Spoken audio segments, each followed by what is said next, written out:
ধরে নেন যদি শেখ সাহেবের ইতিহাস জিয়াউর রহমান সাহেবকে লিখতে দেন, আর জিয়াউর রহমান সাহেবের ইতিহাস যদি শেখ সাহেবকে লিখতে দেন, তাহলে তো মনে হবে দুজনকে দুজন ফেরেস্তা বানাই ফেলাবে। ঠিক আছে না ভাই?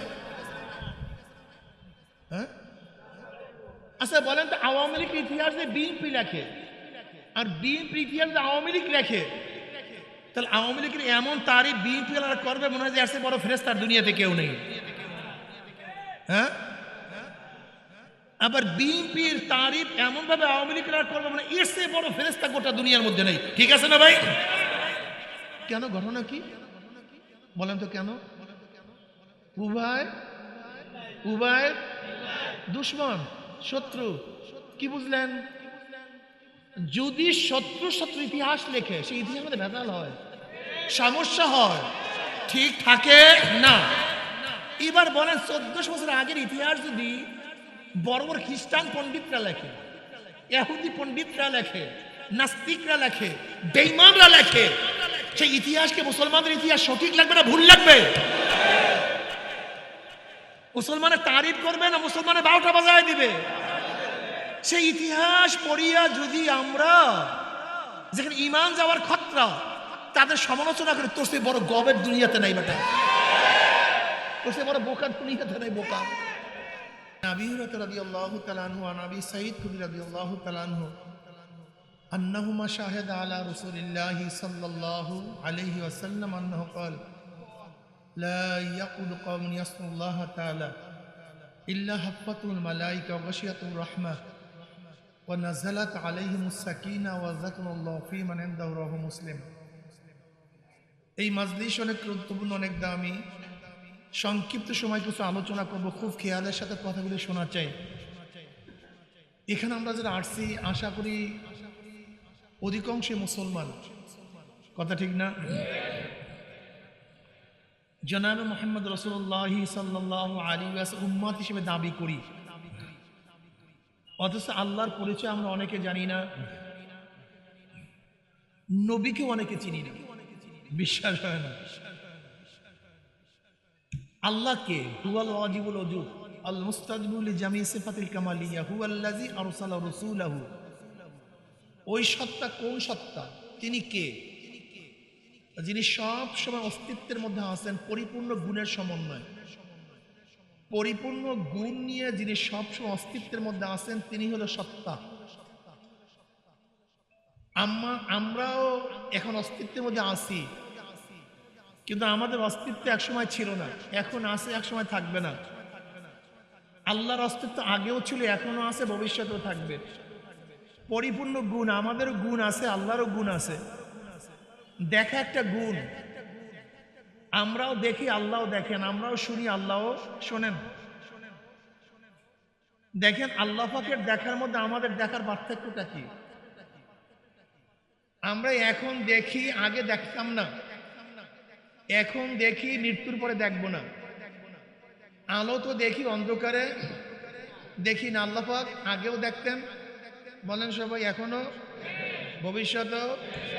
আলোতেও দেখেন, অন্ধকারেও দেখেন। তাই দেখার গুণের মধ্যে পার্থক্য আছে কি নাই? তাহলে আমাদের গুণটা অপূর্ণ, আল্লাহর গুণটা পূর্ণ। বুঝাতে পারিনি? আমরাও শুনি, আল্লাহ পাকও সামে, তিনিও শোনেন, কিন্তু দুই শোনার মধ্যে পার্থক্যটা কি? আমরা একসময় শুনতাম না, এখন শুনি, এখন শুনি, একসময় শুনবো না। আল্লাহ আগেও শুনতেন, এখনো শুনেন, ভবিষ্যতেও। কাছেও শুনেন, দূরেও শুনেন। নাকি ভুল বললাম? আমরা কাছে শুনে, দূরিয়ে শুনি না। পার্থক্য আছে কি নাই? এরকম প্রত্যেকটা গুণের মধ্যে আল্লাহ পাকের গুণ, আমাদের গুণের মধ্যে পার্থক্য আছে। কিছু গুণ আল্লাহর সাথে খাস, যেই গুণ অন্য কার মধ্যে থাকতেই পারে না, যেটা আল্লাহর সাথে নির্দিষ্ট। আবার কিছু গুণ আছে আল্লাহ পাক রব্বুল আলামিন সিফাত আফালিয়া আর সিফাত জাতিয়া। কিছু গুণ আল্লাহ পাকের জাতের সাথে সম্পৃক্ত, যেই গুণগুলো আল্লাহর সাথে কখনো কোনো অবস্থাতেই পৃথক হয় না। যেমন হাই, জিন্দা। আল্লাহ পাকের জিন্দা গুণ এমন, আল্লাহ পাক নাউযুবিল্লাহ মৃত্যুর সাথে কখনো কোনো অবস্থাতে সংযুক্ত হবেন না। এটা তার এমন গুণ যেই গুণটা আল্লাহর জাতের সাথে থেকে কোনো পৃথক হয় না। আল্লাহ পাক আলিম, তিনি জানেন, তিনি মূর্খতার গুণে কখনোই গুণান্বিত ছিলেন না, এটা তার জাতি গুণ। আমি কথাটা বুঝাতে পারছি? আমরা সিফাত আফালিয়া, আল্লাহ পাকের কিছু আছে কাজের গুণ, করার গুণ, যেই গুণগুলি কখনো প্রকাশ করেন, কখনো প্রকাশ করেন না। যেমন আল্লাহ পাকের একটা গুণ আছে, তিনি মৃত্যু দান করেন। তার মানে সবসময় মৃত্যু দান করেন না। যে সবসময় মৃত্যু দান করতেন, একজনও বাঁচতাম না। কি কথা বলেন না কেন? কখনো মৃত্যু দান করেন, কখনো করেন। আল্লাহ পাক রাজ্জাক একটা গুণ, কখনো খাদ্য দেন, আবার কাউকে খাদ্যতে কিছু মাহরুমও করেন। আছে কি নেই? যাই হোক, আর আল্লাহ পাকের কিছু গুণ আছে যেই গুণে কখনোই তিনি গুণান্বিত হন না। যেরকম বাচ্চা দেওয়া একটা গুণ, এই গুণে আল্লাহ পাক রব্বুল আলামিন কখনোই গুণান্বিত হন না। কি হন না কি? আল্লাহ পাক বাচ্চা দেওয়ার গুণে গুণান্বিত হন না। বিবাহ একটা গুণ, এই গুণে আল্লাহ পাক কখনোই গুণান্বিত হন না। এই গুণগুলি আল্লাহর সাথে কখনোই এক হয় না। তা আল্লাহ পাকের যে গুণ আছে, এই গুণগুলিকে অন্যের সাথে সম্পৃক্ত করার নাম শিরক। আর এই কাজটা যে করে তার নাম মুশরিক। কথাটা বুঝাতে পারছি? সহজ, একেবারে সংক্ষিপ্ত। জান্নাতে যাওয়ার মালিককে যদি কেউ মনে করেন আল্লাহর বাহিরেও কেউ কাউকে জান্নাতে দিতে পারে, এইটার নামই শিরক।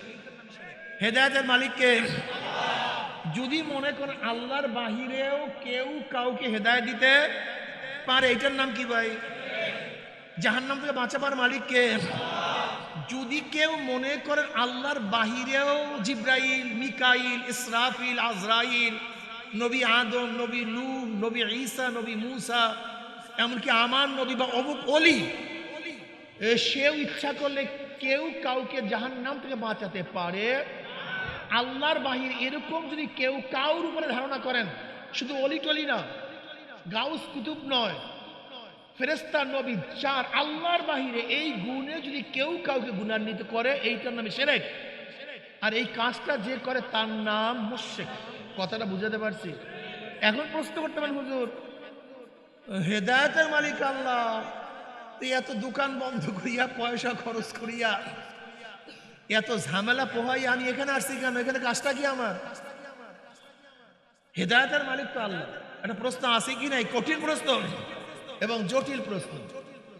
এই প্রশ্ন আমাদের অনেকের মধ্যেই আছে যে হেদায়েতের মালিক আল্লাহ, সব কিছুর মালিক আল্লাহ, তো এখানে ওয়াজ মাহফিলে আসবো কেন? পীরের কাছে যাবো কেন? আলেমদের বয়ান শুনবো কেন? একটা প্রশ্ন আছে কি নেই? প্রশ্নের জবাব একেবারে সহজ, একেবারে সহজ। রেজেকের মালিক কে? দোকানদারি করলেন কেন? কথা বলেন না কেন? ব্যবসা করলেন কেন? কৃষি কাজ করলেন কেন? চাকরি করলেন কেন? সুস্থ করার মালিককে? ডাক্তারের কাছে গেলেন কেন? ঔষধ খেলেন কেন? এলেম দেওয়ার মালিককে? মাদ্রাসায় ভর্তি হলেন কেন? ওস্তাদের কাছে গেলেন কেন? হেদায়েতের মালিককে? এখানে আসছেন কেন? আলেমদের কাছে যান কেন? বয়ান শোনেন কেন? ক্লিয়ার।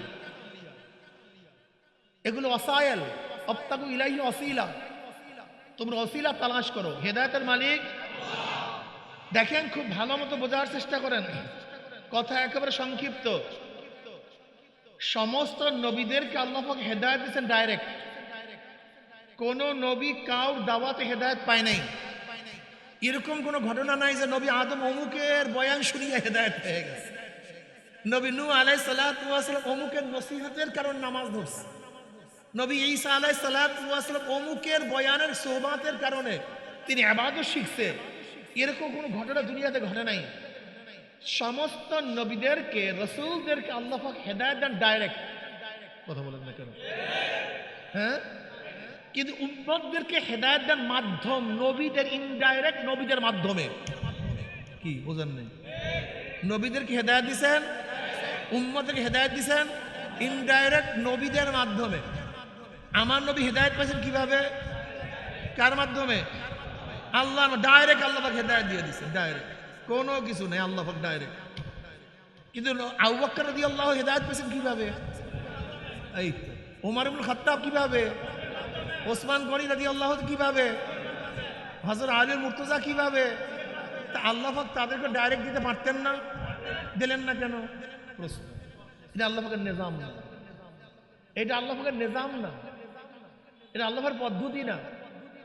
আপনার আমার বাবা আছে কি নাই? সন্দেহ আছে, তা সবাই কয় না কেন? দেখছেন অবস্থা কি? আপনার বাবা আছে কি নাই? নবী আদমের বাবাকে। তা আপনার আমার বাবা ছাড়া আমরা জন্ম হতে পারি, নবী আদম হলেন কিভাবে? আল্লাহ পাক পারেন না তা না, কিন্তু এটা তার নিয়ম না। কথা বলেন। হাওয়া আলাইহিস সালাতু ওয়াস সালাম তার বাবাকে, পারেন না তা না, কিন্তু নিয়ম। ঈসা আলাইহিস সালাতু ওয়াস সালাম বাবাকে, নাই। কিভাবে আল্লাহ পাক সৃষ্টি করছেন? আল্লাহ ফুৎকারের মাধ্যমে। পারেন না তা না, কিন্তু নিয়ম না। মারিয়াম আলাইহিস সালাতু ওয়াস সালাম অসিজনে সিজনের ফল খাওয়াইছেন কি খাওয়ান নাই? তা আপনাকে খাওয়ান না কেন?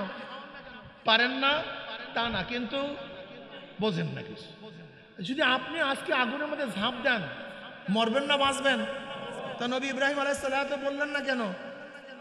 এটা নিয়ম হলে আগুনের মধ্যে পড়লে মারা যাবেন, এইটাই নিয়ম। কিন্তু আল্লাহ পাক যদি আগুনকে নিষেধ করেন, তা আগুনের ক্ষমতা নাই মারা। কিন্তু এটা আল্লাহ পাকের নিজাম না। আপনি আমি যদি আধা ঘন্টা পানির মধ্যে চুবাই থেকে অবস্থাটা কি হবে? কারবার শেষ। ইউনূস আলাইহিস সালাতু ওয়াস সালাম কতদিন ছিলেন? 40 দিন। মানলেন না কেন? কথাটা বুঝাতে পারি নাই। দেখেন, নিয়মের বাহিরে ওয়ালান তাজিদা লিসুন্নাতিল্লাহি তাবদীলা। আল্লাহ পাক গোটা দুনিয়াটা নিজামের মধ্যে চালান।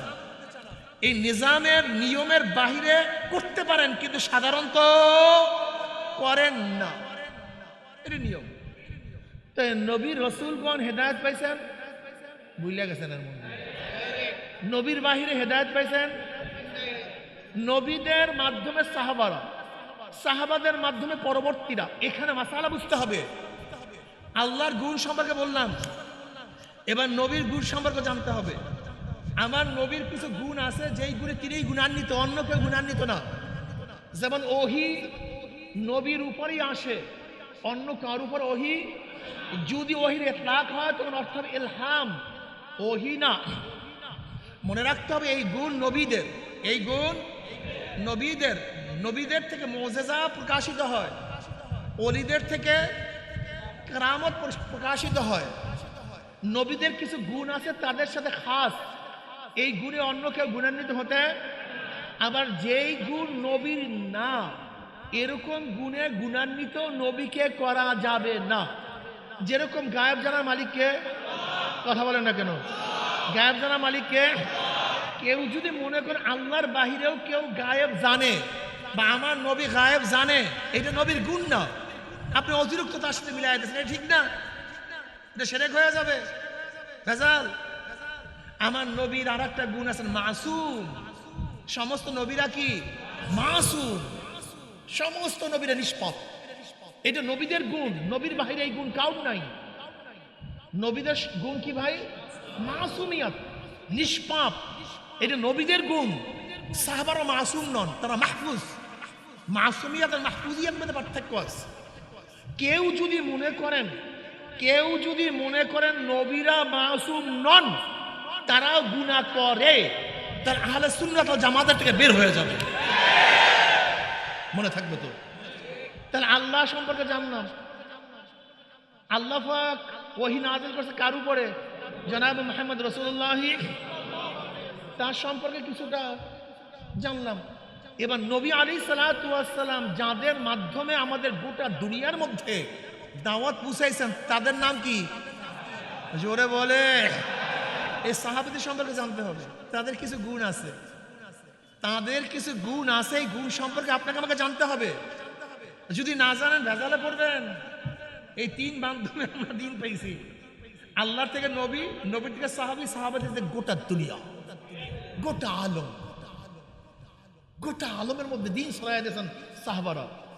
এজন্য নবীরা মাসুম, সাহাবারা মাহফুজ। বলেন, নবীরা, সাহাবারা আল্লাহ পাকের হেফাজত করছেন। আর একটা হলো গুণ সাহাবীদের আদেল। বলেন কি? বলেন সত্যের মাপকাঠি। বলেন তেনারা কি? যদি বলেন হুজুর সত্যের মাপকাঠি মানি না, যদি আপনি বলেন তাহলে আল্লাহ মাফ করুক, সব জায়গায় সন্দেহ লাগবে, বিশ্বাস হয় না, সব জায়গায় ভেজাল লাগবে, বিশ্বাস হয় না। এখনই বিশ্বাস করবেন, দেখেন আমি বললেই বিশ্বাস করবেন, এখনই বিশ্বাস করবেন, অথচ আমরা খেয়াল নাই। আচ্ছা, নবী আলাইহিস সালাতু ওয়াস সালামের উপর যখন কোরআন নাজিল হয়েছে আপনারা কেউ ছিলেন তখন কাছে গেছে? হ্যাঁ, কোরআন যে ডাইরেক্ট আপনাদের উপরে মারছে এরকম কোনো ঘটনা ঘটছে নাকি? তা কোরআন যখন নাজিল হইতেছিল তখন কারা ছিল? মাশাআল্লাহ, প্রথম মুখস্থ করছে কারা? আমল করছে কারা? কোরআন লিখছে কারা? আপনার কাছে পুছাইছে কে? এখন তারা যদি ভেজাল হয় তা কোরআন কি হয়? আল্লাহ, আরে বুঝেন না আপনারা, জ্ঞানজামটা লাগে কোন জায়গায়? ধরে নেন, ওয়ান মুআবিয়া রাদিয়াল্লাহু আনহু قال قال رسول الله صلى الله عليه وسلم ما يريد الله بخير يفقهه في الدين وانما انا قاسم الله يؤتي। মুসলিমের রওয়ায়াত আছে, নবী আলাইহিস সালাতু ওয়াস সালাম ফরমান, আল্লাহ পাক যাকে পছন্দ করেন তাকে দ্বীনের বুঝ দান করেন, দ্বীনের সমঝ দান করেন। ওয়া ইন্নামা আনা কাসিমুন, আমি বন্টনকারী, আল্লাহ আমাকে দেয়, ওহী দেয়, মারিফাত দেয়, ইলম দেয়, জ্ঞান দেয়, প্রজ্ঞা দেয়, যা কিছু দেয় আমি কি করি? বন্টন করি, শুনাই, জানাই। কিন্তু যাকে আল্লাহ পাক পছন্দ করেন তাকে আল্লাহ পাক বুঝ দান করেন, আর যাকে আল্লাহ পাক পছন্দ করেন না তাকে দ্বীনের বুঝ। এই হাদিসটা রওয়ায়াত আছে মুআবিয়া রাদিয়াল্লাহু তাআলা আনহু থেকে। কার থেকে? এখন আমি যদি মনে করি মুআবিয়া রাদিয়াল্লাহু তাআলা ঠিক না, খারাপ মানুষ, তাহলে হাদিসের অবস্থাটা কি হয়? কথা বলেন না কেন? হ্যাঁ, ও বুঝেন না, গাঞ্জাম কোন জায়গায় লাগে, আর এক জায়গায় গাঞ্জাম লাগে। যদি আল্লাহ না করুক মুআবিয়া রাদিয়াল্লাহু তাআলাকে খারাপ বলি, ধরে নেন ওলাও ফারজান একজন খ্রিস্টান পণ্ডিত আপনার কাছে আমার কাছে আসছে, ইহুদি পণ্ডিত, মারাত্মক জানুয়া, অনেক কিছু জানে, আসিয়ে বলছে বইটা লেখছে কে? আমাকে প্রশ্ন করছে, আমি লিখছি। কে প্রশ্ন করছে? আমার একটা লিখুনি নিয়ে ইহুদি পণ্ডিত প্রশ্ন করছে, এই বইটাকে আপনি লিখছেন? আমি বললাম হ্যাঁ আমি লিখছি। তখন আমাকে বললো, আপনি যে মুআবিয়া রাদিয়াল্লাহু সম্পর্কে লিখছেন কথা কি ঠিক? বলে হ্যাঁ ভাই ঠিক, আমি লিখছি। এখন আপনাকে দ্বিতীয় প্রশ্ন করে, মুআবিয়া রাদিয়াল্লাহু কাতিব ওহী ছিলেন কি ছিলেন না? বলে হ্যাঁ ছিলেন, কিন্তু ওহী লিখতেন, অস্বীকার করার কিছু নাই, ভুরি ভুরি প্রমাণ আছে। বলে যেই লোকটা খারাপ উনি যদি কোরআন লিখে সেই কোরআনের মধ্যে কিছু ঢুকায় নাই, এর দলিল কি আছে বলেন? জবাব দেন আপনি, সবাই মিলে দিলে জবাব দেন আপনি। ইহুদি প্রশ্ন করছে, আরে খ্রিস্টান প্রশ্ন করছে, একজন নাস্তিক আপনার কাছে প্রশ্ন করছে, বইটা আপনার, আপনি যার সম্পর্কে বলছেন তার সম্পর্কে আপনি বলুন সে কাতিব ওহী, ওহী লিখছে, এখন তার ব্যাপারে আপনি লিখছেন। এখন আপনি বলেন সে যে কিছু ঢুকায় নাই, এর প্রমাণ কি আছে আপনি বলুন? কি অবস্থা দেখেন তো, ইমান আসেন না ফুসকে বাইরে হয়ে গেছে? নাড়াটা কোন জায়গায় লাগে বুঝেন না। আসলে সমস্যা আমাদের এত সমস্যা, আল্লাহ, সমস্যা কোনো শেষ নাই। বাবারা খুব ভালো মতো বুঝেন, আজকে স্বাধীনতার বয়স 53 বছর, 71 স্বাধীন হয়েছে। স্বাধীনতায় অংশগ্রহণ করছে এরকম বহুত মানুষ আছে কি নাই? এই মাজলিসে বহুত মানুষ আছে যারা স্বাধীনতা দেখছে, বহুত মানুষ আছে যাদের বয়স 60 70, তারা তো অবশ্যই দেখছে, ঠিক না? যাদের বয়স 70 তারা তো 17 বছর বয়স, তখন যদি 53 বছর হয়ে থাকে একলা পুরাপুরি দেখছে, একবার মনে আছে সব।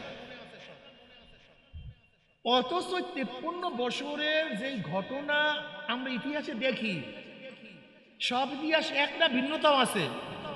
কেমন ভিন্ন? এখন উল্টা, রাত্র দিন, অথচ হাজার হাজার লক্ষ লক্ষ মানুষ এখনো জিন্দা, এখনো জিন্দা।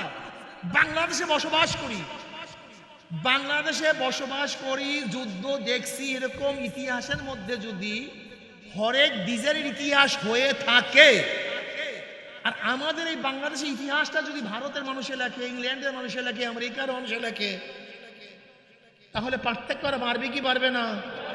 কথা বলেন না কেন? আবার যারা দেখে নাই পরবর্তী জিন্দিগিতে লেখবে, তখন পার্থক্য বাড়বে কি বাড়বে না? যদি 100 বছর লেখে, 100 বছর পরে লেখে, তখন আরো। ধরে নেন যদি শেখ সাহেবের ইতিহাস জিয়াউর রহমান সাহেবকে লিখতে দেন, আর জিয়াউর রহমান সাহেবের ইতিহাস যদি শেখ সাহেবকে লিখতে দেন, তাহলে তো মনে হলো দুজনকে দুজন ফেরেস্তা বানাই ফেলাবে। ঠিক আছে না ভাই? হ্যাঁ, আচ্ছা বলেন তো, আওয়ামী লীগ ইতিহাস যে বিএনপি লেখে, আর বিএনপি ইতিহাস যে আওয়ামী লীগ লেখে, তাহলে আওয়ামী লীগের এমন তারিফ বিএনপি করবে মনে হয় যে এর চেয়ে বড় ফেরেস্তার দুনিয়াতে কেউ নেই। হ্যাঁ, আবার বিএনপির তারিফ এমন ভাবে আওয়ামী লীগ করবে মানে এর চেয়ে বড় ফেরেস্তা গোটা দুনিয়ার মধ্যে নেই। ঠিক আছে না ভাই? কেন? ঘটনা কি বলেন তো? কেন? উভয় উভয় দুশ্মন, শত্রু। কি বুঝলেন? যদি শত্রু শত্রু ইতিহাস লেখে, সেই ইতিহাসের মধ্যে ভেজাল হয়, সমস্যা হয়, ঠিক থাকে না। এবার বলেন 1400 বছর আগের ইতিহাস যদি বড় বড় খ্রিস্টান পণ্ডিতরা লেখে, ইহুদি পণ্ডিতরা লেখে, নাস্তিকরা লেখে, বেঈমানরা লেখে, সেই ইতিহাসকে মুসলমানদের ইতিহাস সঠিক লাগবে না ভুল লাগবে? মুসলমানের তারিফ করবে না মুসলমানের 12টা বাজায় দিবে? সেই ইতিহাস পড়িয়া যদি আমরা, যেখানে ঈমান যাওয়ার খতরা, তাদের সমালোচনা করে, তোর সে বড় গবের দুনিয়াতে নাই বেটা, তোর সে বড় বোকার দুনিয়াতে নাই, বোকা। এখানে তো বোকামি করি আমরা। আগে লিখছি কে দেখো, বলছি কে দেখো, আসছে কোথার থেকে দেখো। দেখেন আমাদের সমস্যাটা কোন জায়গায় একটু ভালো মতো বুঝেন। গোটা আহলুস সুন্নাত ওয়াল জামাত কোন সাহাবীদেরকে মাসুম মনে করেন না, তারা নিষ্পাপ, এই কথা দুনিয়ার কেউ বলেন নাই। বলছেন সত্যের মাপকাঠি। মাসুমিয়াত এক জিনিস, সত্যের মাপকাঠি ভিন্ন জিনিস।